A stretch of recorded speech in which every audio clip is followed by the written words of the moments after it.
Hello and welcome everyone to anubhavtrainings.com. In this video series, we are talking about how to automate SAP Fiori application and perform automated regression test. In the last two videos, we have discussed about how to set up your development environment, what is Selenium open source, and also we have seen what could be a good identifier for SAP UI5 elements. And also we have talked about the document object model. If you have not seen my part 1 and part 2 of these videos, I would request you to kindly check the description of this video to find the link of part 1 and part 2. In this video of part 3, we will discuss about how to launch your browser with SAP Fiori Launchpad using Selenium Webdriver. So in the part 1, we have already installed our component, and now it's time to go back and use those components, use the Selenium framework to get started with launching of SAP Fiori Launchpad. So a quick look at once again the architecture, what we have understood in part 1. We will be writing a test script using Java programming to talk to Selenium WebDriver, and this will talk to our Chrome driver at the moment, and we will launch a Chrome browser session and then launch our SAP Fiori Launchpad. So what I'm going to do is let me go back to the development environment. And we have last time done Hello World kind of application, and it's time that we get started with writing using some framework libraries to launch the browser first of all. Now to do that, first of all, I'll comment this Hello World line, and the very first step is to set up the location or let the system know or let your code know about the location where the Chrome driver is. So as you all know that I have already set up everything as part of C drive automation folder. And in this C drive automation folder, I have created a location for Chrome driver over here. I'm going to put this out. And I'm going to put it somewhere in my Eclipse workspace itself. Okay, we put it here. Typically, you should probably create another folder in your computer, and there you want to keep it. And when you give this script to someone else to execute, they should also have it in the same location.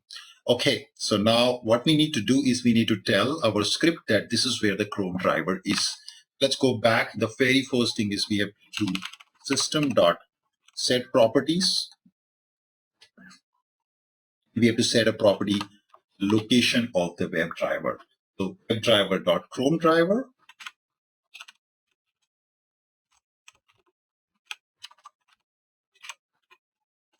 Don't worry, this entire code is available in the link given in the description of the video. You can download this code from the link in the description of this video. Now let's give the location where my Chrome driver is. So it's here. Just going to right click, properties, and we're going to go to security and copy this address from here. And let's put back this address of our Chrome driver where we have kept it in the system. So the system can identify this when you run the script. This is the step number 1. And now we're going to instantiate a Chrome driver object using Selenium WebDriver open source. So it's called WebDriver object. I'm going to call it as a driver. It's to new Chrome driver. Now, as you can see, system did not give me any kind of code completion, reason being we have not yet imported the library. So just hover your mouse here and you see the available libraries from where you can import these. And now I can just go ahead and choose this, this over here, import Chrome driver from this library, which is an open source. So you can see it's imported. At the same time, we go here to the WebDriver, also import the WebDriver package as part of my project. And now you see the error is gone. As a next step, we are going to say that we're going to launch a new browser window and also launch the URL as our Fiori Launchpad. So I'm going to say driver.manage window. You see, we get a beautiful code completion now. Need to first maximize our window, and then we can say driver.get, and we can just pass here the URL of our Fiori Launchpad. So I'm going to go back to Launchpad, and this is our Launchpad URL, and we are going to paste that over here. Fantastic. I'm just going to it as shell home. Shell home, as you all know, is the first starting point of the Launchpad. So that's the URL I'm going to here. So that's it. Let's go and execute this code. I'm going to save this.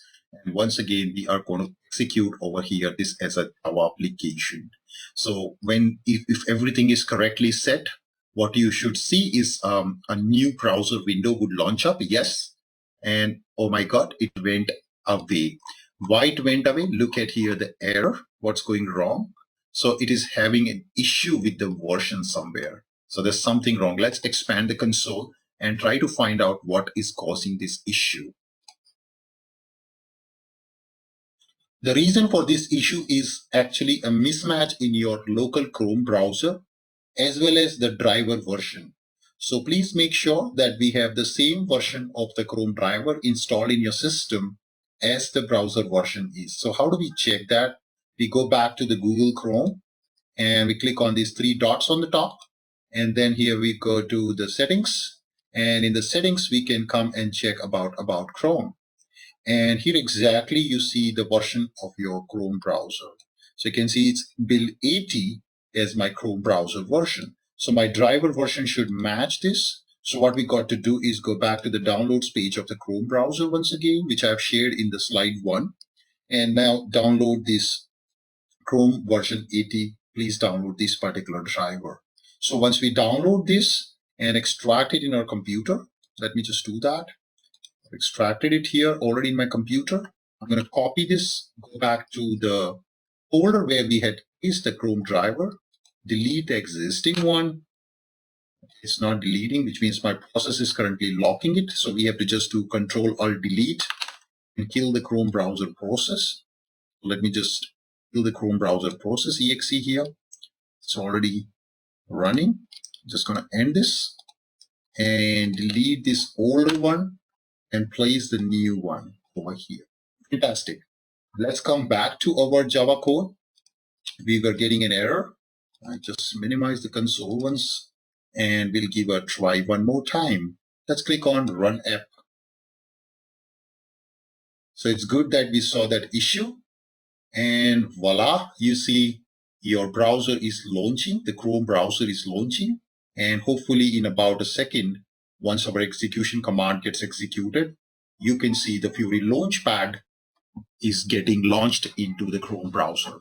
You can also see Chrome is being controlled by an automated test software, which clearly shows you that this is completely launched automatically by the Chrome browser. Fantastic. So that was about our session of how to launch our first Chrome browser. If you like this session, feel free to subscribe this channel, hit the like button, and also share your comments below box into this video. With that, Anubhav signing out. Thank you so much, and I will see you in the next video.